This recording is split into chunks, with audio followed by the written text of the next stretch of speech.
Originally produced by our team at Ingenuity Radio in 2002, Searching for the New Liberalism is a 9-part series adapted for this podcast, The Life of a Servant.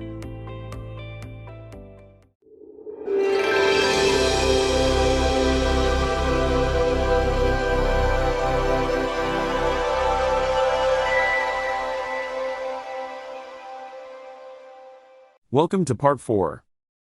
The topic of this segment focuses on Internet issues, as these were viewed in 2002, and features Candice Callison, Dennis Mills, Michelle Baert, and Carolyn Bennett. So the last person is usually supposed to have more practical time, but I might be going to go back to theory and sort of try to posit the tools to do this. Rather than talk about connectivity, I would like to raise the idea of interconnectivity. Conceptually, this implies bidirectional and multidimensional links and overlaps between issues, objects, individuals, and groups. This conceptual structure has been applied by theorists Manuel Castells, notably, and others, to describe what is being hailed as the rise of the network society. By its hybrid nature, a network society has the potential to redefine notions of sociological interaction, identity, and representation. To adequately describe what I mean by interconnectivity in networks, imagine, if you will, something like the root system of a persistent spread of leaves in the garden. The way these roots connect, sprout, extend, branch, and persist, mapping the structure very much like a rhizome. It is fragmented and conjoined unpredictably through nodes of access that lead to yet more nodes and branches of access. This is essentially the description of a rhizomatic network that contains overlapping structures, and that, unlike the root system, invites all kinds of connections, regardless of type or form, as long as it feeds basic and sometimes fishy protocols for connection. Interconnectivity within a rhizomatic network is not merely the joining of individual boxes by lines in kind of line or staff hierarchical vision. Rather, substitute a finite box with many small boxes and groups of boxes with multiple lines crossing and crisscrossing one another, coalescing at various points, dispersing at others. Interconnectivity is not a constant, but rather a fluid notion of cohesion involving movement, varying momentum, and moments of stability. It also allows elements and connection between elements to shift in terms of allegiances and connections, trading in terms of temporary equilibrium. This model of social interaction and cultural development permeates and interconnects every aspect of society, reflecting a much more rich and diverse assemblage version of reality. Yet our modern state functions by way of separating lines of connectivity and stabilizing or formalizing elements. Our institutions rely on the ability to represent and disseminate legibility and stability. More clearly, our institutions rely on what theorist Alberto Malici calls a reduction of complexity to maintain order and secure the tenets of a political system. In other words, the convenience of the state attempts to determine the capacity of our productivity, efficiency, and mobility. Network society has assessed its quiet depression from this mode of organization by employing interconnectivity and rhizomatic structures that include formalized lines of communication and control that often augment, twist, and generally complexify to the point of flickering non-compliance. Network information technology has been posited as the materiality of this network society, a society we as Canadians are fast becoming and joining. It could and is being argued that we have always been a society of networks that span the globe. What's different about development in the past centuries is that we have lasted information technology and media have insinuated themselves into many aspects of our life. The telegraph, radio, television, and now the internet being the most recent, came with all the hype of a cultural revolution. Particularly in recent memory regarding the internet, a full body of rhetoric sprang up, promising more connection, new community, exciting culture. It's actually not so different than the previous media in this respect. The internet's capacity to combine, envelop, and mimic the other forms of media, as well as its individuation and inherent bidirectional capabilities, invite a realm of networking possibilities. While the revolution may or may not have occurred in your living room or office cubicle, information technology in many forms, including the internet, have arrived and affect how we connect to the bigger world beyond our everyday lived experience. I want to be clear that I am not upholding the hype of information technology as wonder paint, merely that it is present and here to stay, much like the television, the universal grader, the motorized engine, technologies that were earlier heralded as revolutionary. In our highly developed country, Canada has some of the biggest internet usage rates across broad sectors of society. We have created a playground for culture and technology to collide, interact, and nurture growth. But what do we hope to create with this technology?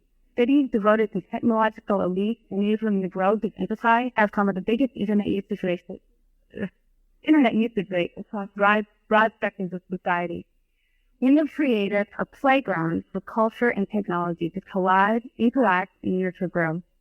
But what do we hope to create with this technology? Cities devoted to technological elite enabling the growth of enterprise, cultural destinations online, wider access to wireless internet, all possible but not habitable, unless we become active coalescence both from Canadians and Canadians to towards this common goal.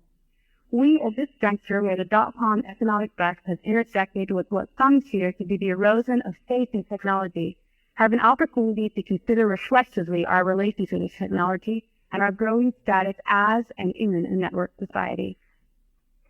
Technology, culture, politics, and economics determine the development and indeed the materials of each other.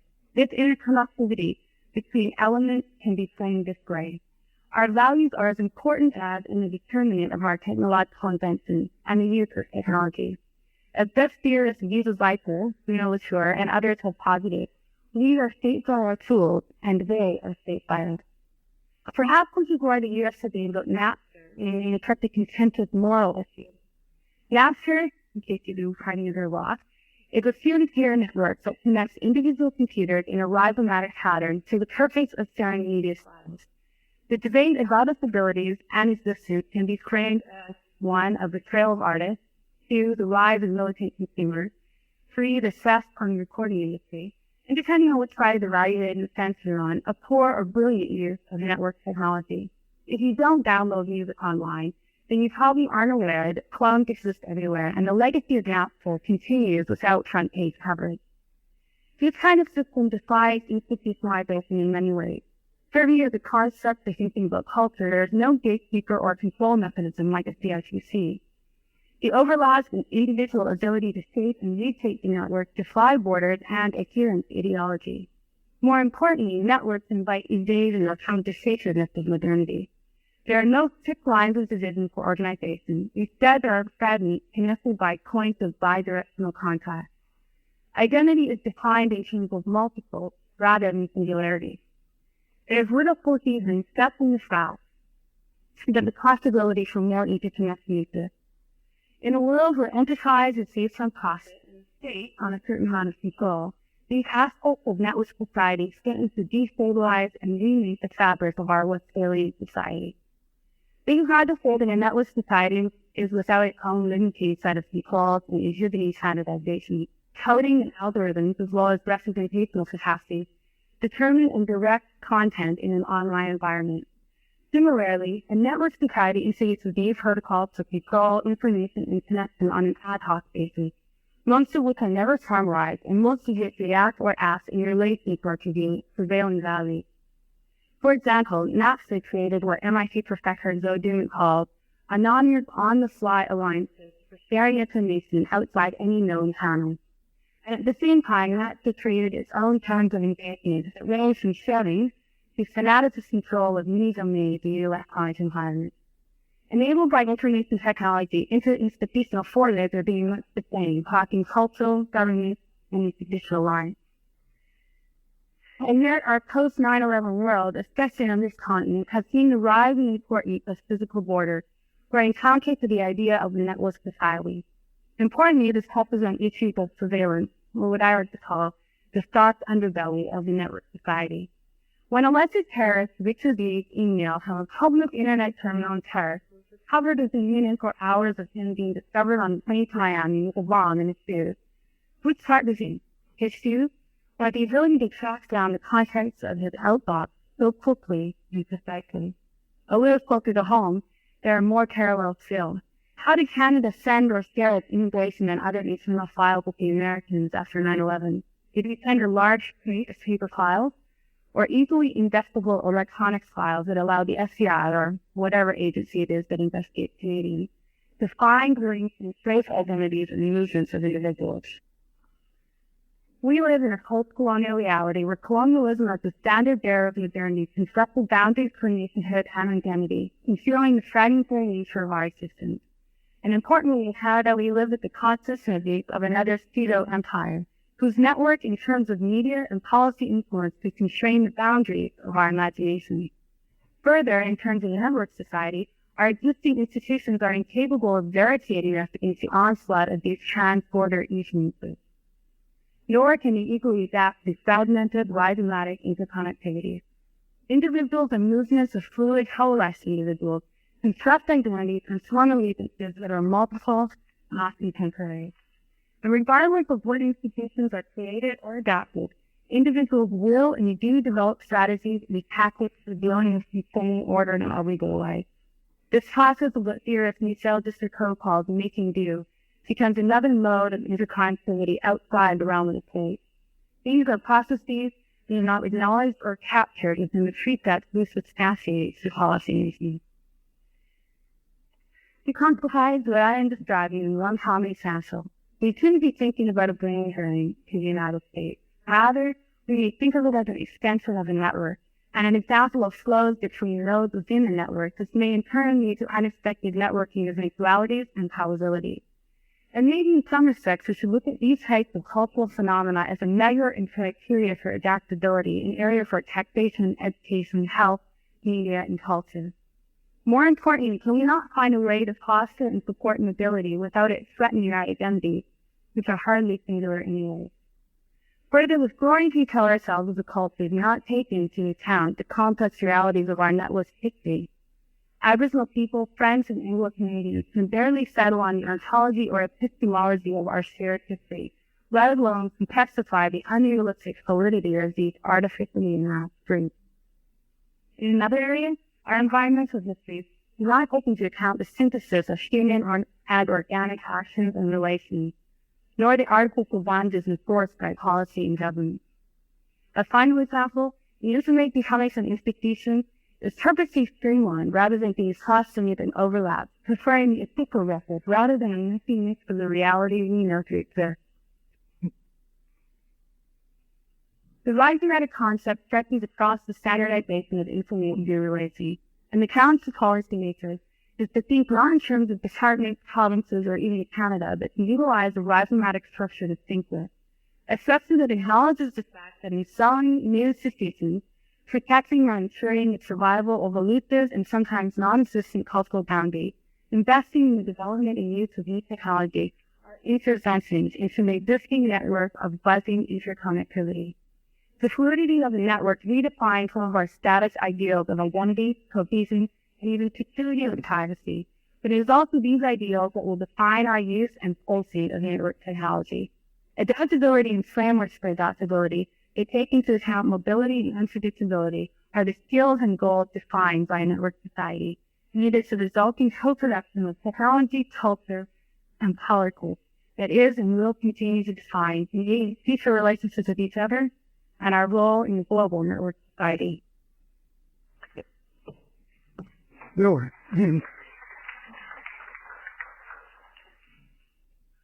I think that our government has done a magnificent job in connecting every school in the country through the internet, and more equal to that, I find, and I have concrete experience in the last 6 months dealing with this whole area of using the internet as an interactive medium to allow people with good ideas to come into a portal and present those ideas and pass them on to the floor of the House of Commons. I've found with the cooperation from industry to be fantastic, from Microsoft, Mohawk Internet Technology. So I think if we go out there and ask for help from industry to make our governments more accountable, no, say it is in, say it is gone. Talking about midcasting and broadcasting, it made me think about the company that I own, which is Bitcasters. And I started my company as a collective of artists and technologists, and a lot of the work we did was in the media space. So we worked with big companies like Universal and Miramax, who are primarily concerned with locking up their content and controlling their content. Our ideas were a little bit more creative. Our ideas were, how do you facilitate content creators creating and distributing their media independently? And Candice's remarkable chat is actually very interesting to me because those ideas are the ideas that are fueling the kinds of technologies like Napster. And I don't know how much of that hit home here, but Napster is the technology that allows people to control, to connect with each other. And so it denied the record labels the ability to control what kind of media people were looking at, who was paying for it, and so on. I think it's interesting from a political perspective to think about the fact that these technologies are enabling more than just media transactions. And I think that's what Candice is alluding to. If you look down the road, there's a political implication. People are able to organize using technologies like this. And I think that there's a fantastic desire to do that. And just to layer on to what Andy was saying, I see a thread that's maybe not the headline here, but a thread that was in a few of this morning's chats. One is at Lloyd where they were saying that there's a real disillusionment in the political process and in the party membership. And I think partly because, as he said, there's a disconnect between what people's interests really are, like we've heard about the environment, and what's actually happening in the government. And Desiree saying that her road students and so on, instead of doing government, are going out and actively organizing protests. And Andy's saying that he's having conversations every day that that's exactly what people are doing. I know one project that actually helped to create with Thomas, which we did with Rick Wide Youth Links. And I don't know where that stands, but that's an example of the kind of technology that's very interesting, that gives people the ability to connect one-on-one through the schools, through their communities, and so on. So I think those are all very interesting ideas. Not just a technology thing, it's a human thing. The idea is the connectivity between them. So I want to think, just sort of make you think, Napster sounds like something the label beat. Maybe we don't have to worry about it anymore.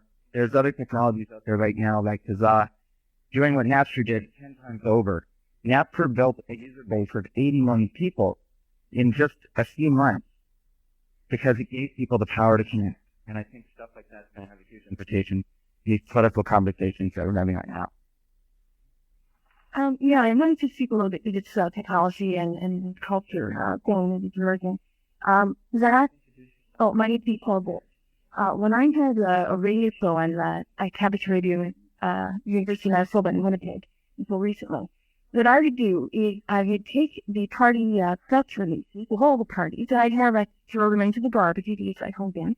So then I would go to to get this collection of websites, say indiemedia.org, and you people here all know about this. And it's a decentralized kind of system where people have the option of uploading sound files or visual files or just, written files onto these centralized websites or decentralized websites. And, anyone can look at these websites and it's going to distinguish their own community. And so in my case, what I would do is I would download sound files from this place or there's other ones like it.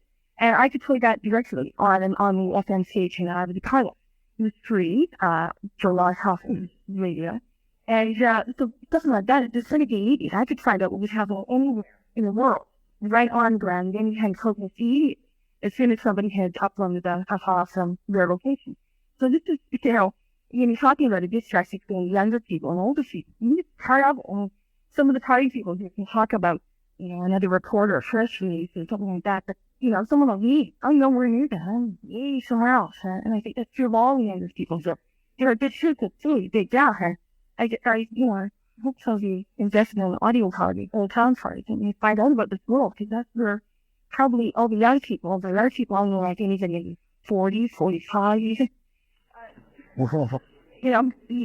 like all the young people are learning about each other and finding out what's happening. Hey, Joe, could we have an intervention flow on cohesion? That thing is being lost. I'm a favorite teen show. I'd like to think I was one of those young people, but I'm afraid I'm over 45.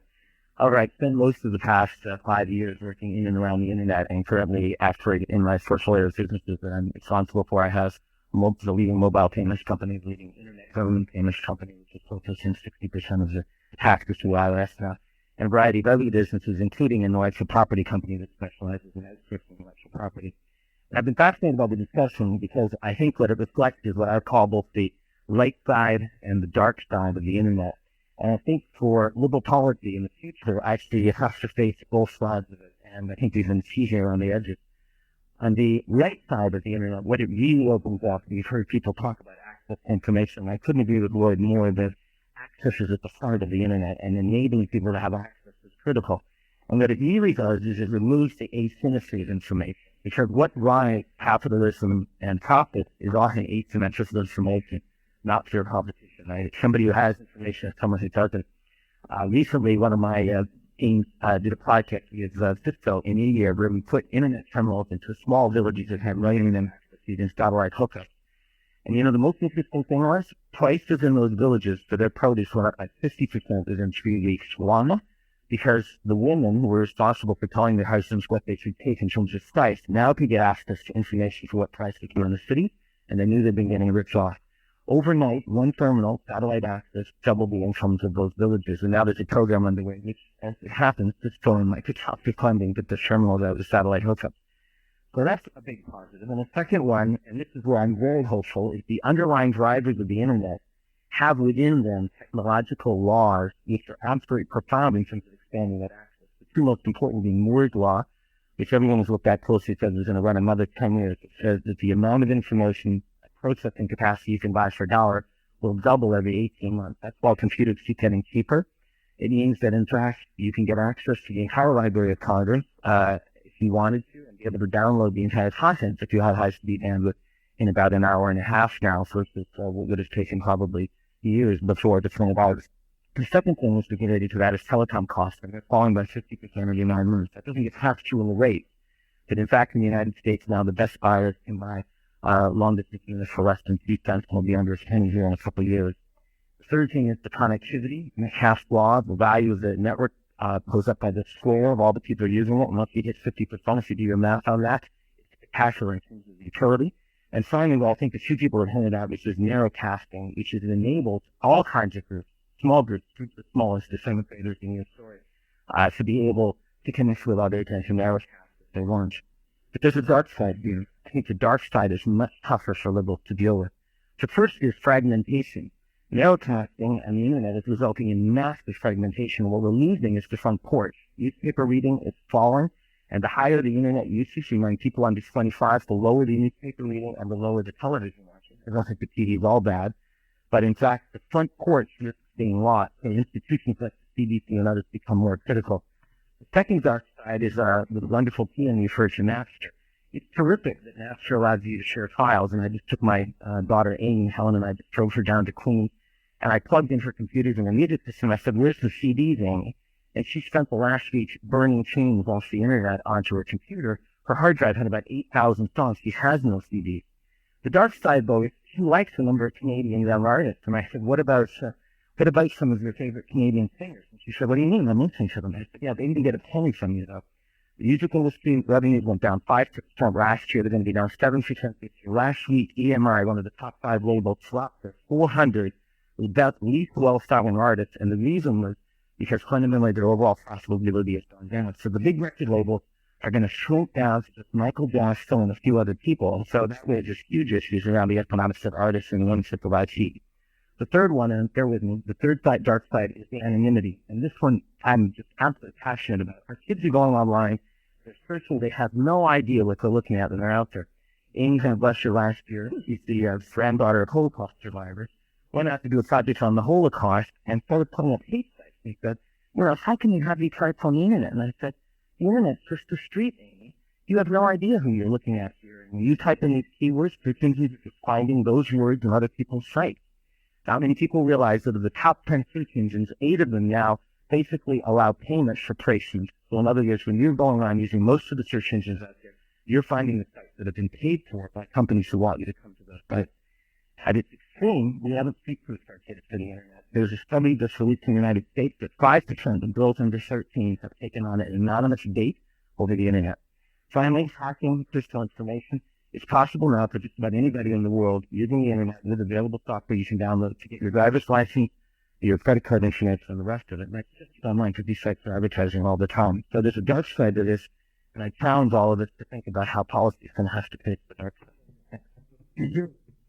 I thought with Dr. Hal and particularly in going back to what Helen said at the beginning, which is the what, the how, and the citizens. It's almost so we, after the Thinkers Conference, have to go to the Doers Conference in terms of how we actually get this done. And I think what this panel is about is how we now begin to get engaged with citizens, and particularly young citizens who aren't voting. And there's a wonderful counter from Feisty. We have to make what they do online more interesting than policy curve to be more interesting than protesting and talking. And I think that, and as you say, and in real politics, it's only has got to be legitimate. And the cynicism and apathy is what makes me crazy as an elected representative. I am obsessed with the relationship between my various constituencies for people in St. Paul going to be part of now the people that I know I deal with online every night when I manage my own website and upload my state and get to say the National Post is the point again because this is what I said and this is the speech I gave or this is my PowerPoint presentation. And so it's this elimination that can happen. I hope to start to bring back the relevance and responsiveness that we begin. So from the decline of deference to the every single other country doing about citizen engagement, and the OECD having the levels of information, consultation, and handrails and regulation and engagement. Everybody is worrying about it, and yet in the Liberal Party we have less websites per member of parliament than any other party in this country. And we're just not with the program. And so how do we use what Ed talked about in terms of just sort of a convergence of our media to understand it? Designated bribers only happen in the United States as an episode of France.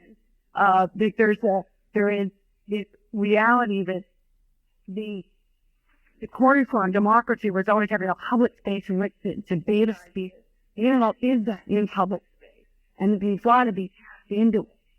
And we've got to be able to move these chapters forward. On my little disability committee, the first ever interactive website with the parliamentary committee modeled after what Stephen Coleman's and Times in that picture. And 8,000 with a soft launch. We had 8,000 hits in the first month, with no one even knowing about the site, other than the disability community hearing about wanting to know what we were doing in Parliament. So, I mean, I think the what that Charles wants us to get to, your social cohesion, is extremely important. But I think we've got to have at least one more conference, Tom, on the how, and or we're never going to get there.